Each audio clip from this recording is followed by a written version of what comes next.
Welcome to online study classes. आज हम लोग इंग्लिश में वन वर्ड सब्स्टिट्यूशन पढ़ेंगे और ये वन वर्ड सब्स्टिट्यूशन से लगभग एक सेट ऑफ क्वेश्चन आता है, मतलब जिसमें कि आपको 4 से 5 क्वेश्चन रहेंगे। मतलब ज़्यादातर केसेस में 5 क्वेश्चन रहते हैं वन वर्ड सब्स्टिट्यूशन से। तो हम लोग उस तरह का जो है लगभग 3 से 4 सेट लगभग इस लेक्चर में डिस्कस करेंगे। और अगर आपको ये लेक्चर अच्छा लगे तो आप हमारे चैनल्स ऑनलाइन स्टडी को सब्सक्राइब कीजिएगा, इस वीडियो को लाइक कीजिएगा, ठीक है। तो ये पार्ट फर्स्ट है मेरा वन वर्ड सब्स्टिट्यूशन का। तो स्टार्ट करते हैं। पहला क्वेश्चन है कि the secretaries proposal was adopted with the full agreement of all the members.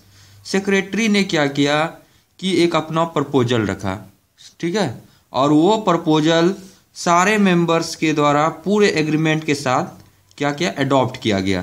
तो इसको क्या कहेंगे? इसके लिए जो है जिसे बोलते हैं ना कि बहुत सारे वर्डों के लिए एक शब्द बोलते थे हिंदी में, तो उस तरह का ही ये है। इंग्लिश में भी बहुत सारा वर्ड्स है, देखिए यहाँ पर, और उसके लिए एक शब्द होगा, तो वो आपको सेलेक्ट करना है। तो सेक्रेटरी ने इसको हिंदी में भी समझिए, इंग्लिश में भी समझिए, और उसके बाद जाकर जो है इसका मीनिंग निकालने का कि इसका मतलब क्या हो सकता है, इसका अर्थ क्या हो सकता है। Secretaries proposal was adopted with full agreement of all the members. All the members, जितने भी मेंबर्स थे सारे ने सेक्रेटरी का प्रपोजल मतलब पूरी सहमति के साथ स्वीकार किया, अडॉप्ट किया। तो देखिए इसमें क्या है, इसको क्या बोल सकते हैं, एम्बियसली या यूनानिमसली या इक्विवोकली या वेहेमेंटली। तो इसको देखिए चारों वर्ड को पहले समझने का कोशिश करेंगे कि इन चारों वर्डों का मतलब क्या होता है, क्योंकि देखिए काफ़ी अच्छे वर्ड सब ये सब आए हैं। इन सारे वर्डों का भी रिपीटेशन हो सकता है कि आपको ये सारे वर्ड्स पैसेज में मिल जाए, या हो सकता है कि आपको सिनोनिम्स एंटोनिम्स में ये सारे वर्ड मिल जाए। तो इसलिए आपको वर्ड पावर को बढ़ाना है, और वर्ड पावर को बढ़ाने के लिए भी हम वीडियो डाले हुए हैं, जो वोकेब का पार्ट 1, पार्ट 2, पार्ट 3, पार्ट 4, ये सारे पुराने वीडियोज अवेलेबल है चैनल्स पर। उस सारे वीडियो को भी आप देखकर अपना वोकेब पावर्स को बढ़ा सकते हैं। तो इसमें देखिए जो यूनानिमसली है, इसका मतलब होता है यूनानिमसली मतलब होता है कि सर्वसम्मति से, मतलब सारे लोग इसमें सहमत थे, सर्वसम्मति से। यूनानिमसली मतलब क्या होता है, सर्वसम्मति से। फिर है आपका एम्बिशियसली मतलब होता है महत्वाकांक्षा से। एम्बिशियस मतलब होता है ना महत्वाकांक्षा, तो एम्बिशियसली मतलब महत्वाकांक्षा से, मतलब सब अपने आप को ही मतलब सुपीरियर समझ रहा है, तो महत्वाकांक्षा से। तो फिर है इक्विवोकली देखिए इक्विवोकल का मतलब होता है कि मतलब डबल टाइप से बोलना, डबल मीनिंग, मतलब आपको समझ में ही ना आ रहा है कि आखिर इसमें क्या कहना चाह रहा है, दोनों तरह की बातें जो है बोलना, तो ये होता है इक्विवोकली। तो मतलब द्विअर्थी बोल सकते हैं या अविश्वसनीय बोल सकते हैं, अविश्वसनीय बोलते हैं, लेकिन सही में इसका मीनिंग देखा जाए तो द्विअर्थी बहुत अच्छा होगा। द्विअर्थी मतलब दो अर्थ में बोलने वाला, that is called as the equivocally. बहुत सारे लोग पॉलिटिशियन लोग तो द्विअर्थी ही होते हैं, दो अर्थ में बात करते हैं, कहना कुछ और चाहते हैं, करना कुछ और चाहते हैं, तो द्विअर्थी मतलब दो तरह से बोलते हैं। वेहेमेंटली मतलब क्या होता है, ये होता है तीव्र रूप से, जोरदार ढंग से, तो जोरदार ढंग से। तो वेहेमेंटली मतलब हुआ जोरदार ढंग से, यूनानिमसली मतलब हुआ सर्वसम्मति से, एम्बिशियसली मतलब हुआ महत्वाकांक्षा, इक्विवोकली मतलब हो गया द्विअर्थी, वो विश्वसनीय। तो यहाँ पर सेक्रेटरी ने जो प्रपोजल रखा था उसमें जो है सारे लोगों ने उस प्रपोजल को स्वीकार किया था पूरे सहमति के साथ, सर्वसम्मति से पास हुआ। इस तरह के जो पूरा सहमति के साथ सारे लोग स्वीकार करते हैं तो उसको बोलते नहीं कि ये जो है बिल जो है सर्वसम्मति से पास हो गया। लोकसभा में भी अगर कोई बिल आता है, अगर सारे लोग उसमें सहमत हो जाते हैं तो उसको बोलते हैं सर्वसम्मति से ये बिल पास कर गया, राज्यसभा में सर्वसम्मति से पास हो गया।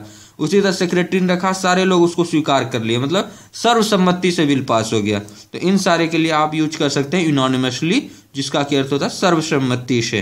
तो ये सेकेंड ऑप्शन आपका सही हो जाएगा। बाकी सारे ऑप्शन आपका गलत है, ये इसके लिए नहीं सूट करेगा। लेकिन सारे वर्ड्स को आपके लिए जानना इंपॉर्टेंट था, इसलिए हमने सारे वर्ड को भी डिस्कस किया आपके साथ। फिर चलते हैं नेक्स्ट क्वेश्चन में। फिर है that which make it difficult to recognise the presence और रियल नेचर ऑफ समथिंग। मतलब कि that which make it difficult, जो कि ये मुश्किल बनाता है, टू रिकॉग्नाइज पहचान करने के लिए, द प्रेजेंस उपस्थिति और उसका रियल नेचर ऑफ समथिंग, मतलब उसका रियल नेचर जानने के लिए, उसका वास्तविक रूप किसी चीज का जानने के लिए क्या उसे डिफिकल्ट बनाता है। That which max is difficult, कौन उसको पहचानने में दिक्कत पहुंचाता है।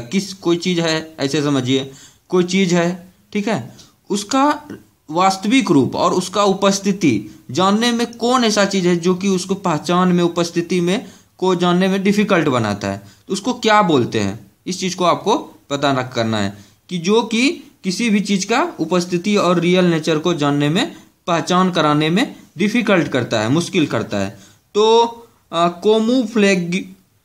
कोम्यूफ्लैग है, दूसरा है ट्रांसपेरेंट है, इनफेलिबल है, इमेज है। तो सबका मतलब समझते हैं। कोम्यूफ्लैग मतलब होता है छुप जाना, किसी चीज को छुपा देते हैं तो नहीं, वो छुप जाना, हिडन, तो ये छुप जाना होता है कोम्यूफ्लैग, ठीक है। फिर है ट्रांसपेरेंट, मतलब जानवे करते हैं क्या होता है, पारदर्शी, मतलब आर पार दिखने वाला, मतलब जिस तरह से जैसे जो ग्लास है उसे क्या होता है कि आर पार इधर से भी उधर देख सकते हैं, तो उसको बोलते हैं ट्रांसपेरेंट, तो पारदर्शी होता है। फिर है इमेज को तो आप लोग जानते ही हैं, इमेज का मतलब होता है प्रतिबिंब। और इनफेलिबल का मतलब होता है कभी गलती ना करने वाला। इनफेलिबल मतलब होता है कभी गलती ना करने वाला, तो इनफेलिबल तो यहाँ तो सूट ही नहीं कर रहा है। यहाँ तो कह रहा है कि कोई आदमी है, कुछ है जिसका कि रियल प्रेजेंस, रियल नेचर को जानने में डिफिकल्ट होता है। तो मतलब क्या है, वो कोम्यूफ्लैग है, उसको बोल सकते हैं कोम्यूफ्लैग, मतलब उसका रियल नेचर नहीं जाने, छुप गया वो, तो दैट इज कॉल्ड द कोम्यूफ्लैग। कोम्यूफ्लैग मतलब होता है छुप जाना, बाकी का नहीं होगा। ट्रांसपेरेंट तो नहीं होगा क्योंकि ये तो पारदर्शी है, वो मतलब इधर उधर देख सकते हैं। फिर है कोड ऑफ डिप्लोमेटिक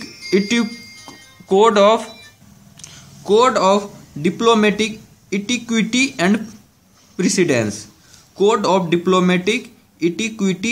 प्रेसिडेंस।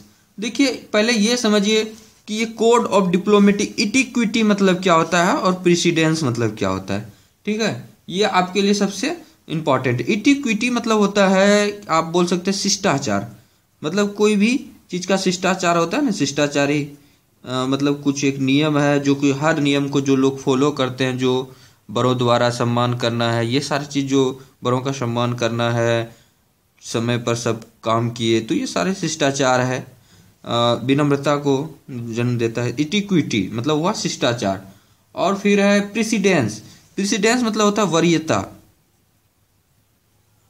ठीक है। जैसे जो सबसे सीनियर है वो सबसे पहले रहेगा, जूनियर उसके नीचे रहेगा, तो ये वरीयता को फॉलो किया जाता है। आपने सेना में भी इस चीज का, एयरफोर्स में, सेना में, सारे में वरीयता को फॉलो किया जाता है, ठीक है। हर क्षेत्र में लगभग वरीयता को ध्यान रखा जाता है। तो देखिए code of diplomatic etiquette and precedence मतलब कोड ऑफ डिप्लोमेटिक शिष्टाचार और वरीयता, शिष्टाचार और वरीयता को क्या कहते हैं, इसको जो है फॉलो करना है आपको, शिष्टाचार को और उसका सीनियरिटी को, वरीयता को। तो देखिए फॉर्मेलिटी मतलब क्या हो गया कि आपका मतलब आप कह सकते हैं कि बस ऐसे ही मतलब औपचारिकता निभा रहा है, that is called the formality मतलब जानते हैं आप लोग, औपचारिकता। दूसरा है स्टेटमैनशिप का मतलब होता है कि शासन करना, शासन कला बोल सकते हैं आप। स्टेटमैनशिप मतलब हुआ शासन कला। फिर है प्रोटोकॉल, आप लोग प्रोटोकॉल हमेशा सुनते रहते हैं न्यूज में, तो प्रोटोकॉल का मतलब होता है अंतर्राष्ट्रीय संधि मूल पत्र, इस तरह का बोल सकते हैं। या विज्ञप्ति बोल सकते हैं। तो ये प्रोटोकॉल मतलब विज्ञप्ति भी होता है या अंतर्राष्ट्रीय संधि मूल पत्र होता है, ये दोनों होता है। अंतर्राष्ट्रीय संधि मूल पत्र, ये प्रोटोकॉल का मतलब होता है मूल पत्र। और हायरार्की मतलब होता है कि आप मतलब बोल सकते हैं वर्गीकरण या पदानुक्रम, पद के अनुसार से जो है अपना बंटवारा, तो दैट इज कॉल्ड पदानुक्रम बोलते हैं हिंदी में, पदानुक्रम, या इसको बोलते हैं वर्गीकरण, that is called as the hierarchy. तो हायरार्की मतलब यहाँ देखिए code of diplomatic etiquette and precedence, वो क्या हो गया कि वर्गीकरण हुआ, पद के अनुसार से बंटवारा हो गया, that is called as the hierarchy. तो ये आपका 4th नंबर ऑप्शन सही हो जाएगा। फिर है a person who can make himself और herself at home in any country, मतलब कोई पर्सन है जो कि किसी भी कंट्री में जाता है तो अपने आप को ऐसा फील करता है, ऐसा महसूस करता है कि वो अपने ही देश में है, eight home in any country, तो उसको क्या बोलते हैं?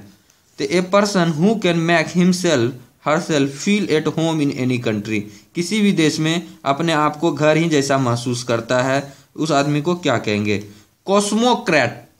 कॉस्मोक्रेट या फिर कॉस्मोसिस या कॉस्मेटिशियन या कॉस्मोपोलिटन, ये आपका 4 वर्ड है।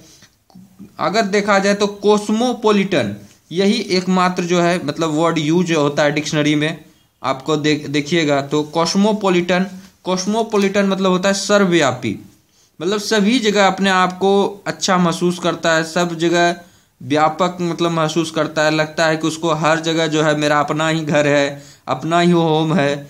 तो ऐसे लोग जो होते हैं वो सर्वव्यापी होते हैं, तो इस तरह का कॉस्मोपोलिटन जो है इसके लिए सही होगा। कॉस्मोक्रेट, कॉस्मोसिस, कॉस्मोटिशियन, ये केवल जो है आपको कंफ्यूज करने के लिए इसी तरह का 3 और वर्ड बना के दे दिया है, लेकिन आपको ये पता चलना चाहिए कि कॉस्मोपोलिटन नाम से ही केवल एक वर्ड सही एग्जिस्ट करता है, बाकी ये सारे वर्ड्स उतने प्रचलन में नहीं है। ठीक है, फिर चलते हैं। The Bedouin Arabs are people of no fixed abode, जो बेडुइन अरब्स का पीपल्स है उसका अपना कोई घर नहीं होता है। तो पीपल्स लोग, वैसे लोग जिसका कि अपना घर नहीं होता है, नो फिक्स्ड एबोर्ड, एबोर्ड मतलब होता है घर, होम बोल सकते हैं एबोर्ड मतलब, तो जिसका कि अपना घर नहीं होता है उसको क्या बोलते हैं? 4 है, बारबेरियंस, नोमैड्स, वेगाबॉन्ड्स, ट्रेवलर्स। तो इसमें आप देखिए बारबेरियंस मतलब क्या हुआ कि मतलब घिनौना, मतलब पूरी तरह से दरिंदा टाइप का बोल सकते हैं आप इसको। जो बारबेरियस क्राइम होता है ना वो हुआ दरिंदा, मतलब कुछ नहीं समझा, मतलब किसी को भी, छोटे बच्चों पर भी अत्याचार कर दिया, तो इस तरह के लोग होते हैं बारबेरियंस, दरिंदा टाइप का होते हैं। फिर है नोमैड्स मतलब होता है अनिकेतन, मतलब निकेतन नहीं है, घर नहीं है, तो यही तो मेरा आंसर होगा। People of no fix abode, जिसका कि अपना कोई घर नहीं है, मतलब क्या है? नोमैड्स है, नोमैड्स ये होगा, यही आंसर हो जाएगा अपना। लेकिन और भी 2 वर्ड है, ट्रेवलर, आप जानते हैं ट्रेवलर मतलब क्या होता है? ट्रेवलर का मतलब होता है मुसाफिर, मतलब ट्रेवलर जो ट्रेवल करता है उसको मुसाफिर बोलते हैं ना। फिर है वेगाबॉन्ड मतलब होता है इधर उधर भटकना, इसको बोलते हैं वेगाबॉन्ड, तो आप लिख सकते हैं इधर उधर भटकना, that is called as the vagabonds. तो आपका आंसर क्या होगा? नोमैड्स हो जाएगा। क्यों होगा? People of no fix home, that is called as the nomads. और निकेतन, नोमैड्स का मतलब होता है जिसका कि अपना, निकेतन मतलब होता है घर। ठीक है, तो चलते हैं नेक्स्ट। और नेक्स्ट है 6 नंबर में, a person who drives our motor cars, एक व्यक्ति है जो कि आपका जो है मोटर कार को ड्राइव करता है। A person who drives our motor car, उसको क्या बोलते हैं? ड्राइवर या चौफर या कंडक्टर या लिफ्ट ऑपरेटर। लिफ्ट ऑपरेटर तो नहीं होगा, घर में जो लिफ्ट होता है उसको ऑपरेट करने वाले, तो ये तो लिफ्ट ऑपरेटर नहीं होगा, तो ये तो आपका डायरेक्ट गलत हो गया। अब हुआ बचा कौन? कंडक्टर। कंडक्टर मतलब क्या होता है? कंडक्टर आप देखते होंगे बस सब में कंडक्टर रहता है ना, उसको हिंदी में बोलते हैं निदेशक। कंडक्टर को आप बोल सकते हैं ना निदेशक। निदेशक बोलता है, वो निर्देश करता है ड्राइवर को कि हाँ मतलब रुकना है गाड़ी या चलना है, तो कंडक्टर अपना व्हिसिल बजाता है, उसके अनुसार से जो है गाड़ी चलती है, रुकती है, पैसेंजर को चढ़ाती उतारती है। तो ये कंडक्टर का काम है। तो ये तो कंडक्टर भी नहीं होगा, वो तो ड्राइव करता ही नहीं, वो ड्राइव्स आवर मोटर कार, जो हमारा मोटर कार को चलाता है। चौफेर, चौफेर मतलब होता है, चौफेर मतलब होता है चालक के रूप में काम करना। मतलब किसी के घर पे जो है आप चालक के रूप में काम करते हैं, तो वो होता है आपका, इसको बोलते हैं चौफेर। चौफेर मतलब होता है चालक के रूप में काम करना।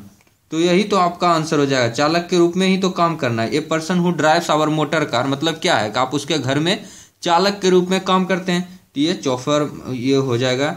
और ड्राइवर, ड्राइवर मतलब भी क्या होता है कि आप लोग जानते हैं कि ड्राइवर मतलब भी जो कि ड्राइव करता है गाड़ी को।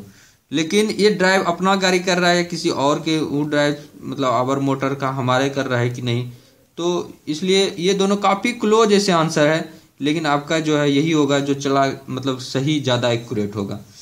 फिर नेक्स्ट चलते हैं। The head master brought back to mind the outstanding achievement of the school. जो स्कूल में जो आपने अचीवमेंट किया था, हासिल किया था, आउटस्टैंडिंग अचीवमेंट हासिल किया था, हेडमास्टर ने उसको फिर से आपको याद ताज़ा किया, उस चीज़ का स्मरण दिलाया। ब्रॉट बैक मतलब क्या होता है? ब्रॉट बैक मतलब होता है कि किसी चीज़ का स्मरण कराना, याद दिलाना।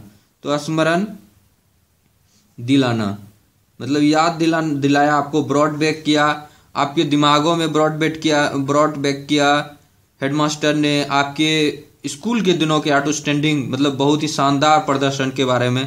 तो इसके लिए देखिए, रिमेम्बर्ड है, रिमाइंडेड है, रिमिनिशेड है, रिकॉल्ड है। तो इसमें से कौन सा आपका एक्यूरेट होगा पूरी तरह से? रिमेम्बर्ड मतलब होता है याद करना, रिमेम्बर मतलब याद करना। फिर है रिमाइंडेड, रिमाइंडेड मतलब भी क्या होता है कि आपका याद करना ही, याद दिलाना होता है, रिमाइंडेड याद दिलाना। फिर है रिमिनिशेड, रिमिनिशेड मतलब होता है याद ताजा करना, याद ताजा करना, ये रिमिनिशेड सबका मतलब याद से ही है देखिए रिलेटेड। रिकॉल्ड, रिकॉल्ड मतलब भी होता है याद आना, ठीक है। तो आपका जो हेडमास्टर ने इसमें किया वो क्या किया, याद को ताज़ा किया। पहले से ही वो सारे यादें थी, लेकिन एक बार फिर से उसको दिमाग में लाकर उस याद को ताज़ा कर दिया, तो ये रिमिनिशेड हो जाएगा। ये याद को ताज़ा किया, बाकी सारा नहीं होगा, लेकिन आपको हर एक वर्ड को जानना है, ठीक है। फिर है lack of feeling, lack of feeling तो मतलब भावनाओं का अभाव है। लैक ऑफ फीलिंग, कितने लोगों को होता है ना कि उसका मतलब अंदर से कोई भावना ही नहीं होती है किसी के लिए, कि मतलब कोई फीलिंग्स ही नहीं होती है। आप कितना भी उसके लिए अच्छा काम करते जाओ, लेकिन आप वो आदमी जो है उसके अंदर मतलब सिंपैथी नाम का कोई चीज़ ही नहीं है। मतलब वो कुछ भी बोल देगा, कुछ भी कमेंट कर देगा, मतलब भावना लेस आदमी ऐसे भी बहुत सारे लोग होते हैं। या फिर और भी मतलब आपके आस पड़ोस इस तरह के भी लोग वहाँ पर भी आपको मिल जाएंगे। हालांकि इसकी परसेंटेज बहुत कम है, मतलब 1% से भी कम लोग इस तरह के होते हैं इस दुनिया में। तो लैक ऑफ फीलिंग मतलब फीलिंग का अभाव है। तो देखिए, तो इम्पैथी उसको बोलते हैं, या एपैथी, सिंपैथी, पीटी। तो देखिए, जो इम्पैथी है, इम्पैथी का मतलब क्या होता है? इम्पैथी मतलब होता है समानुभूति होता है, समानुभूति मतलब समान जो है सबके प्रति मतलब भावना रखने वाला, समानुभूति ये तो नहीं है, ये तो जस्ट उल्टा टाइप का ऐसे हो रहा है। फिर एपैथी, एपैथी मतलब क्या होता है कि उदासीनता, मतलब वही हो गया लेक ऑफ फीलिंग्स, उदासीनता, इसको बोलते हैं lack of feelings. Sympathy, sympathy मतलब होता है सहानुभूति। सहानुभूति आप लोग जानते होंगे, या हमदर्दी बोल सकते हैं, सहानुभूति हमदर्दी किसी के लिए आपको है, या संवेदना है किसी के प्रति, फीलिंग्स है आपको, तो अब उसको बोलते हैं सिंपैथी। बहुत ही अच्छा वर्ड है, मतलब आपको प्रेजेंस ऑफ फीलिंग कर सकते हैं आप। इसका जस्ट जो है लैक ऑफ फीलिंग का उल्टा होता है सिंपैथी। मतलब किसी के लिए आपको है, दया है, हमदर्दी है, तब आपको आपके फैमिली के लिए आपको होगा। सिंपैथी है हर एक आदमी को होता है। पीटी, पीटी मतलब क्या होता है कि आपका तरस आना, किसी के ऊपर तरस आ गया, दया आ गया, तो इसी को बोलते हैं पीटी। बाकी जो है आप इसमें देख लीजिए, लैक ऑफ फीलिंग कौन सा है, उदासीनता, एपैथी। एपैथी मतलब क्या हो गया, लैक ऑफ फीलिंग है। ठीक है, नेक्स्ट चलते हैं। एक्सीडेंटल गुड फॉर्च्यून मतलब अचानक से जो है एक अच्छा लक आ गया, मतलब गुड फॉर्च्यून। एक्सीडेंटली मतलब होता है ना, कभी कभी जो लोग एक्सपेक्ट नहीं करते हैं कुछ अच्छा हो जाता है, तो एक्सीडेंटली गुड फॉर्च्यून हो गया। तो इसमें जो है इसको क्या बोलते हैं, सेरेंडिपिटी, गुड लक, चांस या फ्लूक। फ्लूक मतलब होता है तुक्का, सही बताते हैं। फ्लूक का जो सही मीनिंग बताते हैं हिंदी में, ये आपका तुक्का होगा, जैसे तुक्काबाजी में हो गया आपका, तो इसी को तो बोलते हैं एक्सीडेंटली आपको गुड फॉर्च्यून हो गया, मतलब क्या हो गया, तुक्काबाजी लग गया। तो यही आपका आंसर हो जाएगा। बाकी देखिए गुड लक, गुड लक मतलब भी अच्छा लक हुआ। चांस, चांस मतलब मौका, मौका लगा आपको। संभावना बोल सकते हैं इसको, संभावना, मौका। और फिर जाकर आपका है सेरेंडिपिटी। सेरेंडिपिटी मतलब क्या होता है, सेरेंडिपिटी मतलब होता है आकस्मिक लाभ, मतलब अचानक से लाभ। तो ये भी काफी मतलब क्लोज आपका आंसर है, आकस्मिक लाभ, लाभ वृद्धि, इसको बोल सकते हैं सेरेंडिपिटी का। लेकिन फ्लूट मतलब फ्लूक जो होता है, फ्लूक, ये आपका एकदम सबसे सूट बैठ रहा है, क्योंकि तुक्काबाजी है, मतलब तुक्के में लग गया, तो that is called as accidental good fortune. फिर है शॉर्ट स्पीच और poem given at the end of play और ए बुक। मतलब जो बुक है, बुक के लास्ट में एक शॉर्ट स्पीच या शॉर्ट जो है भाषण या शॉर्ट कविता जो दिया जाता है एंड ऑफ बुक में, मतलब किताब के अंत में, तो उसको क्या बोलते हैं, तो इपीलोग्यू, इपीलोग्यू या इपीग्राम या इपीटेप या इपिक्यूर। तो इसको जो है देखते हैं, इपीलोग्यू मतलब होता है उपसंहार, इपीलोग्यू मतलब बोलता है उपसंहार। ठीक है, उपसंहार जो लोग हिंदी में समझ रहे होंगे इसको, या आप बोल सकते हैं भारत वाक्य बोल सकते हैं, लास्ट में ये दिया रहता है एंड ऑफ प्ले और बुक के अंत में उपसंहार दिया रहता है। तो इपीलोग्यू यही आपका आंसर हो जाएगा, पहला ही ऑप्शन हो जाएगा। शॉर्ट स्पीच या पोएम जो कि अंत में दिया जाता है उसको उपसंहार बोला जाता है, या उसको भारत वाक्य भी बोल सकते हैं, तो इपीलोग्यू हो जाए। लेकिन समझते हैं इपीग्राम, इपीग्राम मतलब होता है सुभाषित, मतलब सुभाषित किए उसको अच्छे से बनाए, तो दैट इज कॉल्ड द इपीग्राम।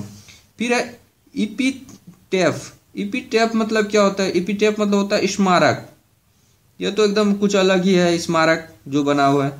और इपिक्यूर, इपिक्यूर मतलब होता है कि मतलब स्वाद से, मतलब किसी को जैसे बोल सकते हैं कि लालची आदमी टाइप का बोल सकते हैं। इपिक्यूर स्वाद चाहिए उसको, खाना पीना अच्छा खाने वाला, तो स्वाद लोलुप व्यक्ति बोल सकते हैं आप इसको, दैट इज कॉल्ड द इपिक्यूर। ठीक है, नेक्स्ट चलते हैं।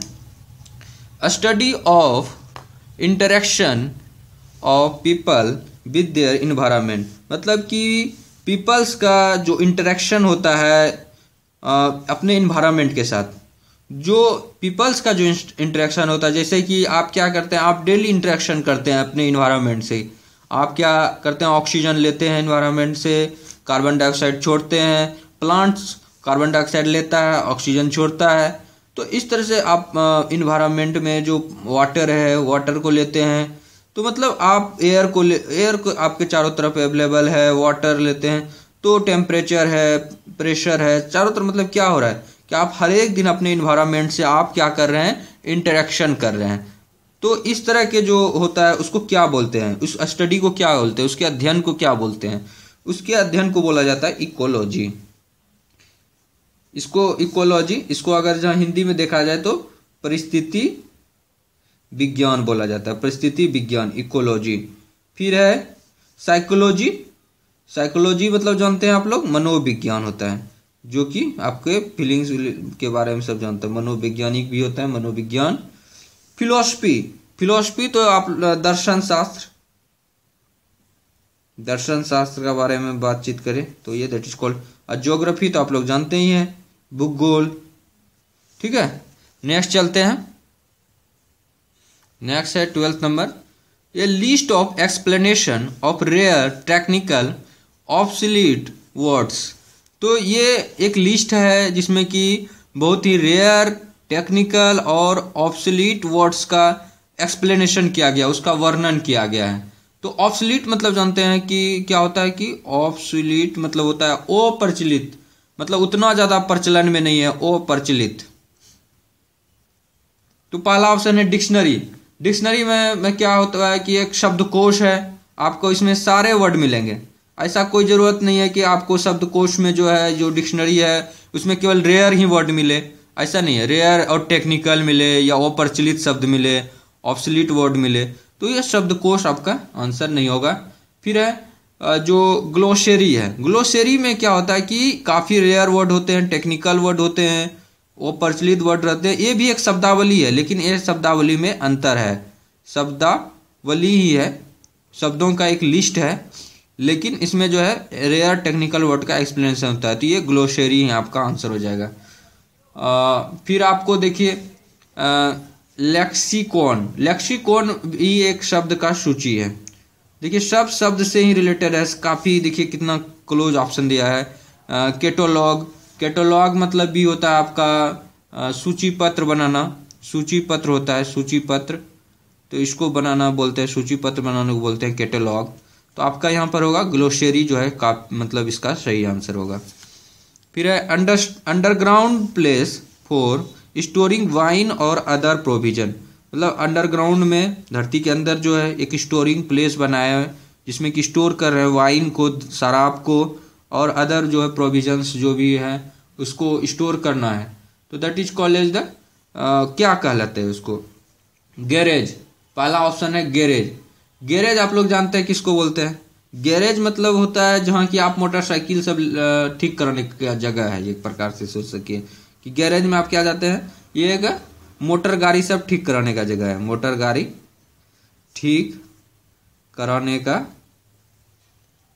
जगह है गैरेज, ठीक है।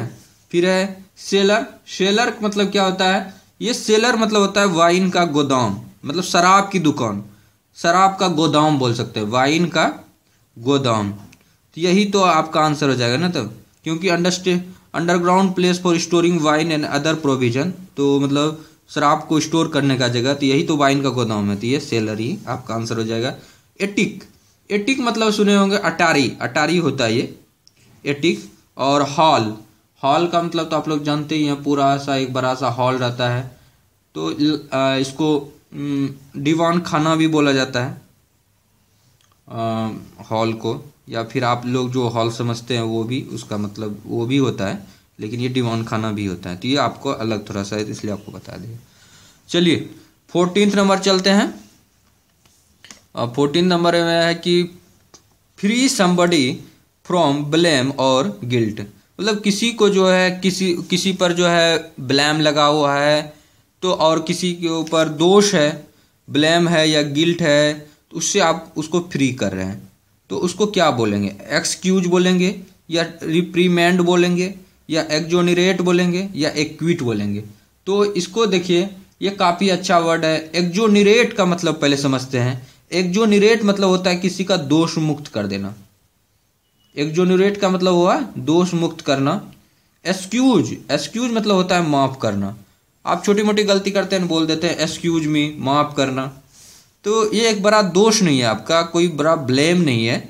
एक्सक्यूज तो छोटे छोटे बातों को लेकर अगर गलती हो गया, बोलने में गलती हो गया तो एक्सक्यूज मी बोल देते हैं आप लोग, तो ये छोटी गलती के लिए है। रिप्रीमेंड। रिप्रीमेंड मतलब क्या हुआ, तो अगर देखा जाए तो रिप्रीमेंड मतलब होता है फटकारना। किसी को आप फटकार लगा रहे हैं, किसी को डांट रहे हैं, फटकार रहे हैं, तो ये फटकारना होता है रिप्रीमेंड।